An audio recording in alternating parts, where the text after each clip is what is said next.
There was a lovely woman on YouTube who I thought was very sweet. And she disagreed with a lot of what I've said about the boomers. You know, I go out there and it's just part of one of my things. I talk about the boomers, and the book is coming out in around the holidays, and it's a theme of my life because when I looked back and I was going to write an autobiography, I wanted to write a book about my life, but I realized that some of the most influential people in my life were actually not my friends. I love my friends that I grew up with, but it was really their parents. And when I was friends with somebody, I was also friends with their parents. And it was because their parents were some of the funniest people I had ever met. They were deeply selfish, and their relationships with you resembled more of a friend than somebody giving you guidance. So that's where my kind of critique of the boomers came from. I really started thinking about this generation of people that is evaporating. They are going to start to die out. They're disappearing. But right now they're making their last stand in a very hilarious way. They run the world. They're the CEOs of all the companies. They're the presidents, the Congress people, the senators. They're there. They're out there. They're on social media.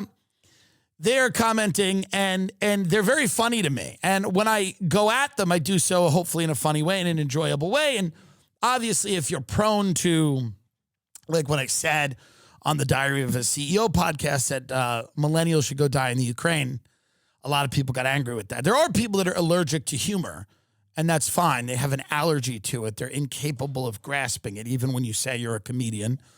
And you say something that is funny. They still don't get it. But this woman is actually very sweet. We're going to let her make her point. She has 13 minutes. We'll skip around here because it's a bit unfocused. But she's basically saying that I am wrong about the boomers. But by the way, she's an adorable, sweet woman. And I love her and I appreciate this. And maybe I am. I'm always open to the idea that I'm wrong. And if one of these Hamas is from Colombia wants to come over, got to be hung. But if they come over, I'm willing to admit that I'm wrong. All right, let's watch this woman. Dear boomers, Tim Now, Dillon. by the way, let's just address this. There is a ticking in the back of this video for the majority of the video. I don't know what it is. It is a ticking. I don't know if she has a roast in the oven. I don't know if it's like a metronome. I don't know, but it's a it's like 60 minutes. If you've ever seen 60 Minutes at the beginning where it's like boomers, you know? Let's see what this woman has to say. Is wrong about his boomer bashing. Let me explain why. His act probably elicits lots of laughter, lots of money, lots of, things that are what podcasters want. So his audience is filled with laughter about the baby boomers who, when you get old, you're useless, basically. Or you've mistreated all of your children. You haven't given them the inheritance that they deserve. Maybe because you didn't have any inheritance. And that's a possibility. Comedy often stretches the boundaries of what is acceptable in society, but that's what makes it funny. So I don't blame anybody for laughing at these things. But let me just say that boomer bashing kind of perpetuates a negative idea about stereotypes, and it does foster intergenerational resentment. Now, it also fails to acknowledge the diverse experiences and contributions within, the individuals within the baby boomer generation. And, I have a friend who is nearly my age. Not too many people are as old as I am. That's not true. But we often say, if I say, if we're going to go out and go do something, I'll say, what do you think I should wear? What kind of shoes should I wear? And she'll say, don't worry about that. nobody cares what you wear and nobody's watching. And the thing is, we always make a joke about how we aren't, being valued basically as women when we get older. So that may or may not be true. And I think, and that. So what by the way, this is my represents favorite thing about the video. I do think she's adorable, and I do love this. What this will be is, which is the most boomer thing ever. It is what I believe to be, and I have not seen the full video yet. This, I believe, will be a litany of complaints. So number one, she goes, Tim Dillon's wrong about the boomers. Then she immediately goes, my friend goes, no one cares what shoes you wear. And she goes, because we're not valued as women when we're older. So I'm like, okay, I don't know how that quite invalidates the stuff I say about boomers, but it might. But I do love this one. She is adorable. I do like her. But let's keep going. I wonder where this goes. It seems to be a bit all over the place. that women, baby boomer women, or especially baby boomer women, have become invisible in American society. The men, not so much. They can do whatever. Is Nancy Pelosi the men invisible? Can get away with all kinds of stuff. I have been dismissed in that invisible sort of way, but in a way I kind of like being invisible, and it makes me feel that I can basically do what I do without too much scrutiny. I love them so much. Could change. By the way, just pause this for a minute. I adore them so much. They are all the same. This generation of people is my favorite. I'm telling you, I would rather spend time. I love the elderly. I love the boomers. I would so much rather spend time with these people than anyone else. I love them so much. It is, they're all, I love how she goes, there's diverse experience. No, there's not. She proves in this video, there's really not. It's the same DNA of person, because I love how immediately she's like, yeah, I've been made to feel invisible. This whole thing will just be, she'll go, I'm the victim here. I'm actually, the boomer, my generation is the victim, which is my thesis about the boomers, is that they really can only express any emotion through grievance, even when she's saying something like, but it was good. I liked being invisible. Like, even when she's turning it, on its head and saying it's a positive thing, they can only ever emit any type of frequency that's based in grievance. So it's very funny. She starts and she goes, well, he's a comedian and he's funny, and they try to be funny, and that's what it does. And I'm sure he makes his money and whatever, but he's wrong. And here's why he's wrong. And then now it's a litany of she's been ignored and she's been marginalized, and the boomer men are out there invisible, but the boomer women are not visible. Like Hillary Clinton, the invisible boomer woman who ran for the presidency 2 times, is invisible. Everything changes. I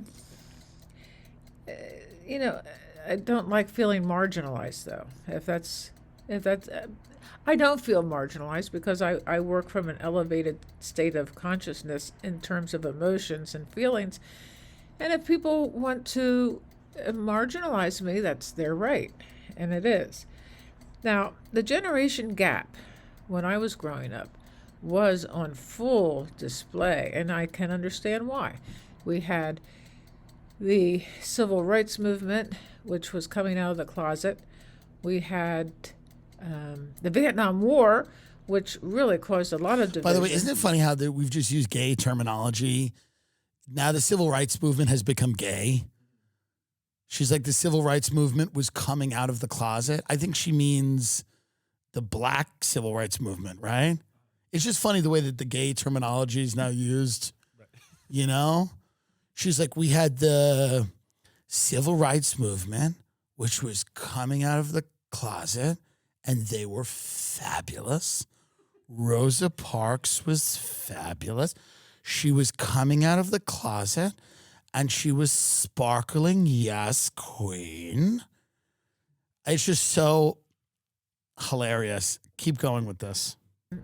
Even though my family was opposed to the war, But there were people within my family, like, for instance, there was a time when my mother was totally opposed to the war, and she actually knew every single battle that was taking place in Vietnam at the time. My uncle, Earl, whom was a bishop in the Episcopalian Church at the time, he's no longer with us. Actually, he played cards with Eisenhower in World War II because he was a chaplain in World War II, and he knew Ike very well. And one time we actually filmed, or not filmed, sorry. That was a long time ago, so we weren't filming, but we caught on audio a conversation between my mother and Uncle Earl. And I don't even have to listen to it to remember every single word that was said. He was furious. He was all rattled. And she had just gotten up from a nap. She was calm, cool, collected. She was making her points about these generals in the Vietnam War and how they had basically were disrespecting the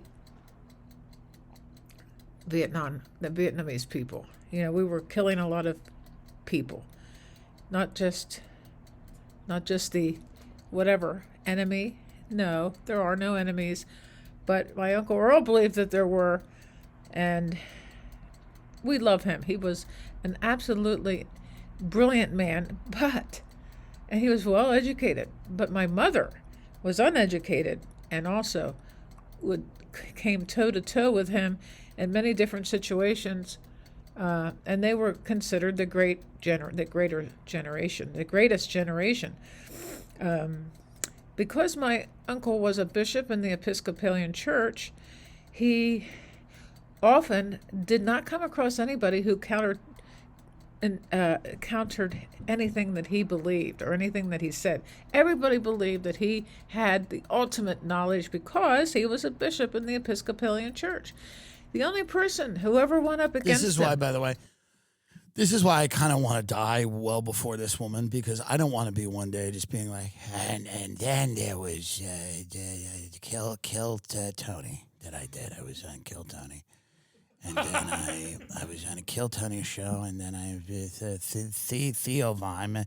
Theo Von was from the South, and I talked to him. We had a talk, and we talked to him about the homeless people and the DoorDash, and then there was Joe Rogan came into the green room, and he said you should do a podcast, which was like it was radio, but on the.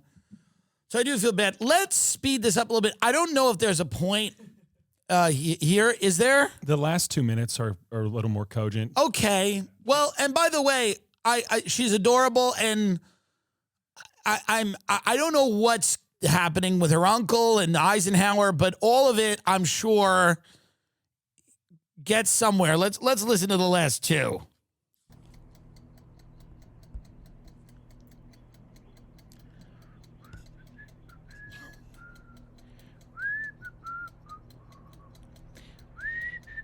Oh, I think we're still recording. Yeah.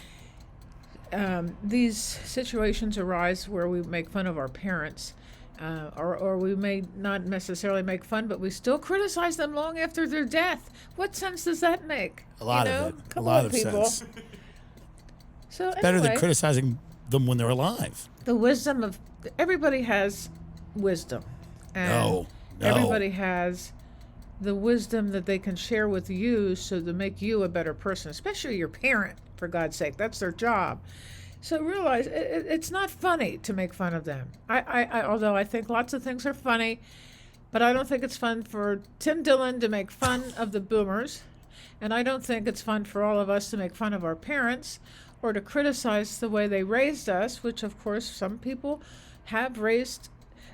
I believe that no matter what happens, we should be very grateful for the fact that we came into this world Okay. with people who were not Yeah. I know. It's a hard case, knowledgeable honey. about anything. Honey, it's a hard case. You're doing your best.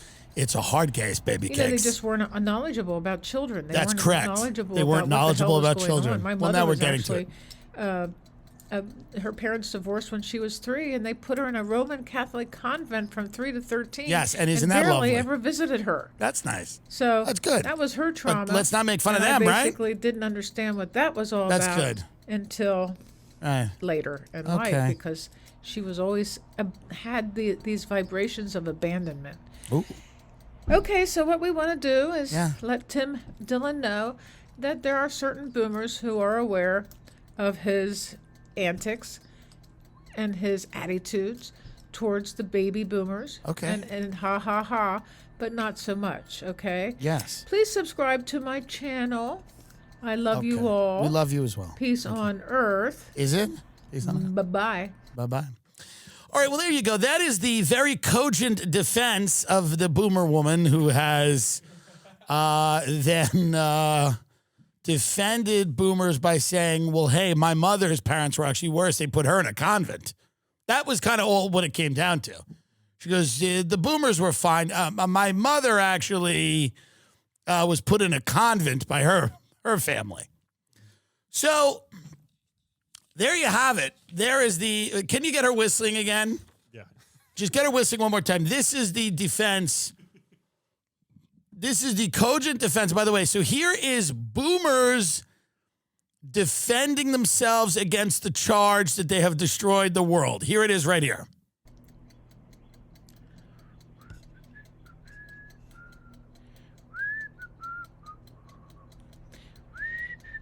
Oh, I think we're still recording. There you go. There it is. That's the boomers responding to the charge that they have destroyed the world. And again, I'm not even mad at them about that. I'm not even, someone had to. That's the point of my book. Someone had to. They did, and they did it in an adorable way.